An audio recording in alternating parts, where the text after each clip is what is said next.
আজকের রেসিপি মটর পোলাও। আশা করি আপনারা ফ্রাইড রাইস, বিরিয়ানি ও বিভিন্ন ধরনের পোলাও এর আগে খেয়ে থাকবেন, কিন্তু একবার এই মটর পোলাওটি বানান, এটি যেমন টেস্টি হয় তেমন খেতেও হয় দুর্দান্ত। আর ছোট থেকে বড় সকলে খেতে খুবই পছন্দ করবে। এটা যে কোনো নিরামিষ, পনির, এমনকি চিকেনের সাথেও অপূর্ব লাগবে। এটি তৈরি করার জন্য আমি প্রথমে একটা বাটি নিয়ে নিয়েছি আর নিয়ে নিচ্ছি বাসমতি চাল। আমি এক বাটি বাসমতি চাল নিয়েছি। এবার এটাকে খুব ভালোভাবে জল দিয়ে ধুয়ে পরিষ্কার করে নেব। এমনভাবে ধুয়ে পরিষ্কার করব যাতে কোনো ময়লা না থাকে। জলটা যতক্ষণ না একদম পরিষ্কার হয়ে যাচ্ছে ততক্ষণ পর্যন্ত চালটাকে আমি ধুয়ে নেব।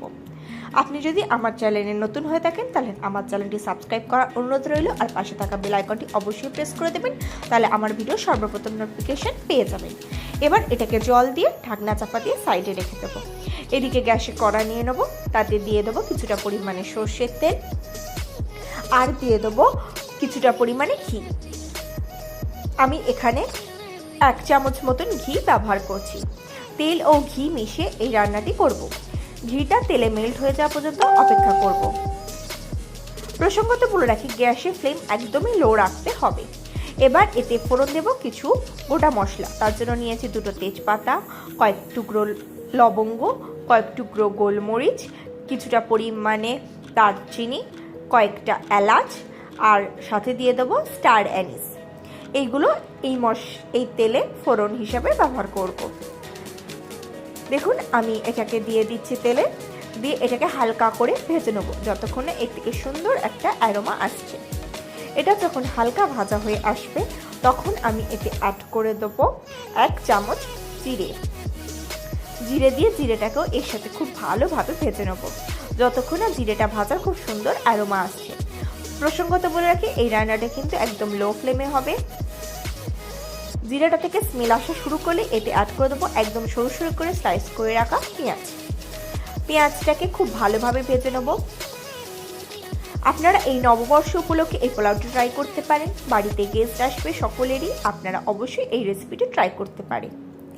দেখুন পেঁয়াজটা হালকা হালকা ভাজা হয়ে আসছে, খুব বেশি ভাজা হবে না, জাস্ট পেঁয়াজের কালারটা চেঞ্জ হবে ততটাই ভাজতে হবে। পেঁয়াজটা ভাজা হয়ে গেলে এতে দিয়ে দেবো আদা, রসুন ও কাঁচা লঙ্কার পেস্ট, দিয়ে এর সাথে আবারও ভাজতে থাকবো।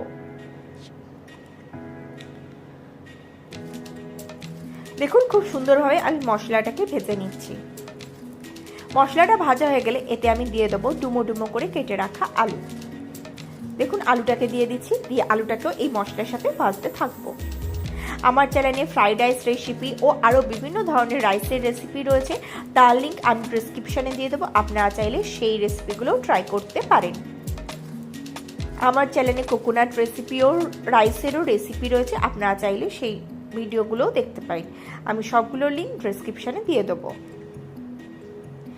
ভাজা হয়ে গেলে আলুটা 2-3 মিনিট আমি এতে অ্যাড করে দেবো মটরশুঁটি দিয়ে মটরশুঁটিটাকেও এর সাথে খুব ভালোভাবে ভাজতে থাকবো।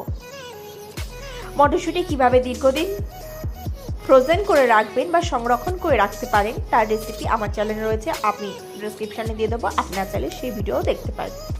এবার এতে 2টো শুকনো লঙ্কা দিয়ে দিলাম, দিয়ে এর সাথে ভাজতে থাকবো। খুব সহজে ইজিলি তৈরি হয়েছে আর খেতে হয় দুর্দান্ত। এবার দিয়ে দেবো কয়েকটা স্লাইস করে রাখা টমেটো। একটা মিডিয়াম সাইজের টমেটোকে আমি স্লাইস করে রেখেছিলাম, সেই টমেটোটা এতে দিয়ে দেবো, দিয়ে এর সাথে ভাজতে থাকবো। টমেটোটাকে একদম স্ম্যাশ করে দেবো না, টমেটোটা হালকা গোটা গোটাই থাকবে, শুধু সিদ্ধ হয়ে যাবে। দেখুন টমেটোটাও আমি এর সাথে ভাজতে থাকছি।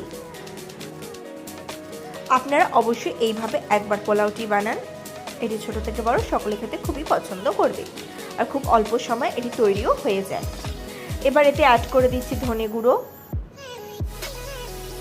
অ্যাড করে দেবো কিছুটা পরিমাণে জিরে গুঁড়োটা আমি পরিমাণে একটু কম ব্যবহার করেছি, ধনেটা বেশি ব্যবহার করেছি। ধনে ও জিরে দিয়ে এটাকে খুব সুন্দরভাবে নেড়ে চেড়ে কষতে থাকবো।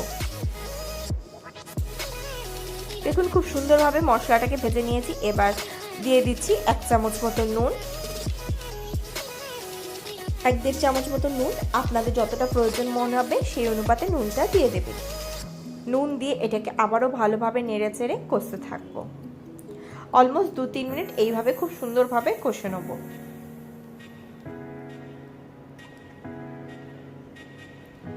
দেখুন 2-3 মিনিট খুব ভালোভাবে আমি কষে নিয়েছি।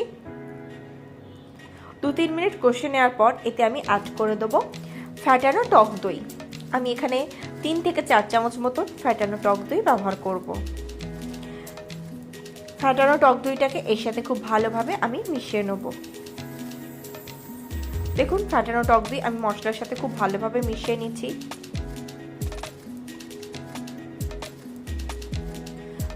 এটাকেও আমি আবারও 2-3 মিনিট খুব ভালোভাবে কষতে থাকবো।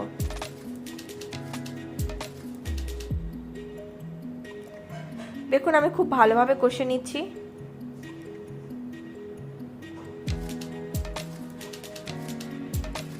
অলমোস্ট 2-3 মিনিট এটাকে খুব ভালোভাবে কষে নেওয়া হয়ে গিয়েছে।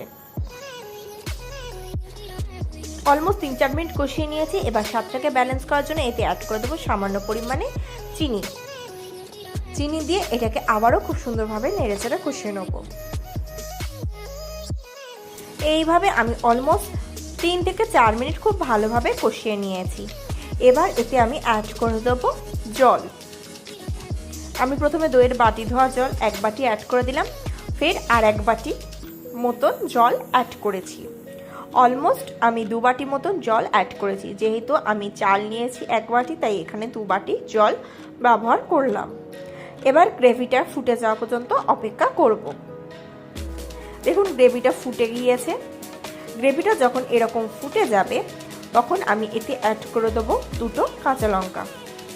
2টো কাঁচা লঙ্কা দিয়ে দেবো। এবার অ্যাড করে দেবো আগে যে চালটা ভিজিয়ে রেখেছিলাম, সেই চালটা জল ছেঁকে নিয়েছি, সেই চালটা এতে দিয়ে দিচ্ছি। চালটা দিয়ে চালটাকে এর সাথে খুব ভালোভাবে আমি মিশিয়ে দেবো।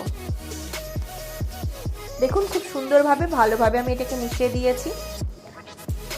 এবার লো ফ্লেমেই এটাকে আমি ফুটতে দেবো। দেখুন এটা ফুটে গিয়েছে। এটা যখন ফুটে যাবে একটু খুন্তি দিয়ে চালিয়ে দেবো। চালিয়ে দেওয়া হয়ে গেলে এটাকে ঢাকনা চাপা দিয়ে আমি দমে হতে দেবো অলমোস্ট 10 মিনিট মতন। অলমোস্ট 8 মিনিট মতন হয়ে গেছে। আমি ঢাকনা সরিয়ে নিচ্ছি। দেখুন কত সুন্দর সমস্ত কিছু সিদ্ধ হয়ে এসছে। আর কিছুক্ষণ এটি সিদ্ধ হবে। এই পর্যায়ে আমি এতে অ্যাড করে দেবো গরম মশলা, দিয়ে দেবো মরিচ গুঁড়ো, আর দিয়ে দেবো কিছুটা পরিমাণে ঘি। দিয়ে এটাকে আলগা হাতে একদম ধীরে ধীরে আস্তে আস্তে এটাকে মিশিয়ে দেবো এর সাথে। জল অলমোস্ট সমস্ত অ্যাবজর্ব হয়ে গেছে। বাদবাকি আর 3 থেকে 4 মিনিট এটাকে দমে রাখলে এটা পুরোপুরি রেডি হয়ে যাবে।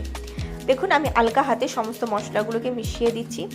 খুব সাবধানতার সাথে এটা করতে হবে যাতে কোনো চাল বা ভাত ভেঙে না যায়। দেখুন আমি খুব আলগা হাতে আস্তে আস্তে এটাকে মিশাচ্ছি।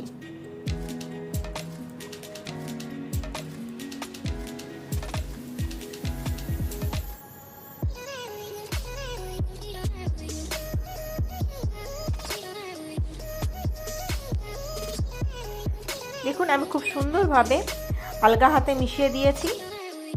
এটাকে আমি আবারও ঢাকনা চাপা দিয়ে দেবো 4 থেকে 5 মিনিটের জন্য। 4-5 মিনিট পরে ঢাকনা সরিয়ে নেব। নিয়ে এটাকে আবারও একটুখানি চালিয়ে দেবো। জাস্ট একটুখানি ওলট পালট করে দেবো। এটা খুব সুন্দরভাবে সিদ্ধ হয়ে গিয়েছে। শুধু একটু জল জল ভাবটা রয়েছে, সেটা আর 2 মিনিট ভাপে রাখলে ঠিক হয়ে যাবে। তবে এই পর্যায়ে আমি ঢাকনাটাকে একটা কটন টাওয়াল দিয়ে মুড়ে ভাপে রাখবো 2 মিনিট। জাস্ট 2 মিনিট রাখলেই এটা রেডি হয়ে যাবে। দেখুন আর এক্সট্রা কোনো জল ভাবটা নেই। খুব সুন্দরভাবে এটা রেডি হয়ে গিয়েছে।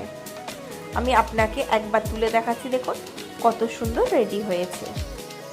দেখুন কত সহজে তৈরি হয়ে গেল মটর পোলাও। এবার এটাকে গরম গরম পরিবেশন করে দিন চিকেন, পনির বা দমের সাথে।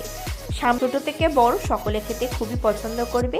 বাড়িতে গেস্ট আসলে তাদেরকেও আপনারা এই রেসিপিটি অবশ্যই করে খান।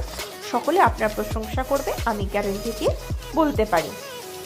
আশা করি আজকের ভিডিওটি আপনাদের ভালো লেগেছে। যদি ভালো লাগে তাহলে অবশ্যই লাইক করবেন, কমেন্ট করবেন, শেয়ার করবেন আর আমার চ্যানেলটি অতি অবশ্যই সাবস্ক্রাইব করে দেবেন এরকম নিত্য নতুন রেসিপি সবার আগে পাওয়ার জন্য।